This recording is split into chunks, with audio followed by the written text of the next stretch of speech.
Hi అండి, welcome to Sanvitha vlogs. ఇదిగోనండి చుక్కకూర చూడండి ఎంత ఫ్రెష్గా ఉందో. మరి గార్డెన్లో ఈరోజు చుక్కకూర హార్వెస్ట్కి చేస్తున్నానండి నేనైతేని. మరి ఆకుకూరలు అయితే మరి తోటకూర, పాలకూర, చుక్కకూర, మెంతికూర ఇవన్నీ కూడా చాలా మంచి పోషకాలు ఉన్నదండి. అందులో చుక్కకూర విషయంలో చూస్తే కనుక మరి చాలా మంచి మంచి గుణ లక్షణాలు ఉన్నాయండి. చాలా మరి వ్యాధి నిరోధక శక్తి, ఇమ్యూనిటీ బూస్టర్ అండి ఇది చెప్పాలంటేని. ఇమ్యూనిటీ బూస్టర్ అండి. చాలా బాగా ఇమ్యూనిటీ తక్కువగా ఉన్నా కూడా చుక్కకూర బాగా తీసుకోవాలి. అంతేకాదండి, వ్యాధులు చాలా పెద్ద పెద్ద వ్యాధుల నుంచి కూడా ఇది తగ్గిస్తుందంట. మరి అందుకని మనం ఎప్పుడు కూడా వాడుతూ ఉండాలండి, చుక్కకూర ఎక్కువగా వాడుతూ ఉండాలి. ఎందుకంటే మరి మరి బాయ్స్కి చూసినట్లయితే కనుక మగవాళ్ళకి మరి లంగ్ క్యాన్సర్ నుంచి కూడా మరి ఇది చాలా మటుకి రాకుండా చేస్తుందంట. అది లేడీస్కి అయితే కనుక మరి బ్రెస్ట్ క్యాన్సర్ నుంచి కూడా తగ్గిస్తుందంటండి ఇది.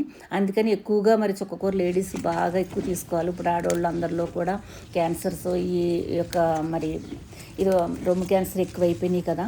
అందుకని వాటి నుండి కూడా తప్పించుకోవాలంటే ఇలాంటి ఆకుకూరలు కూడా మనం తీసుకుంటూ ఉండాలి. అందులో మరి చుక్కకూర అయితే మీరు నెగ్లెక్ట్ చేయొద్దు. వీలైనంత మట్టికి టెర్రస్ మీద మనం వేసుకుంటే ఇంకే మందులు పడకుండా మనకు దొరుకుతుందండి ఆకుకూరలు. లేదంటే బయటైనా సరే కొనుక్కుని చుక్కకూర మాత్రం ఒక ఆహారంలో ఒక భాగంగా మాత్రం చేసుకోవాలండి మనం.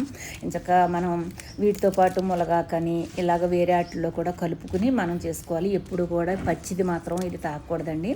పచ్చి దాంట్లో జ్యూస్ చేసుకుని మాత్రం తాగితే చాలా చెడ్డ ఎక్కువ ఉంటుందండి ఇందులో. అందుకని పచ్చిది ఎప్పుడు తినకూడదు. ఎప్పుడు కూడా ఉడకబెట్టిందే మనం తినాలన్నమాట. మన ఈవినింగ్ మనం టిఫిన్లోకి కానీ ఏదన్నా ఒక కర్రీగా ఏదో ఒకటి చేసుకుని మనం తీసుకుంటే కనుక ఇందులో మాత్రం చాలా బెనిఫిట్స్ అయితే ఉన్నాయండి.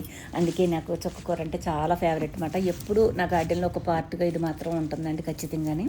నేను ఈ విత్తనాలు కూడా నా గార్డెన్లోనే నేను సేకరించుకుని నేను పెట్టుకుంటూ ఉంటాను. చూసారా ఎంత కూర వచ్చిందో చూడండి. చక్కగా మనకు సరిపడి మన ఇంట్లోకి వచ్చేసింది అన్నమాట మాకైతేనే.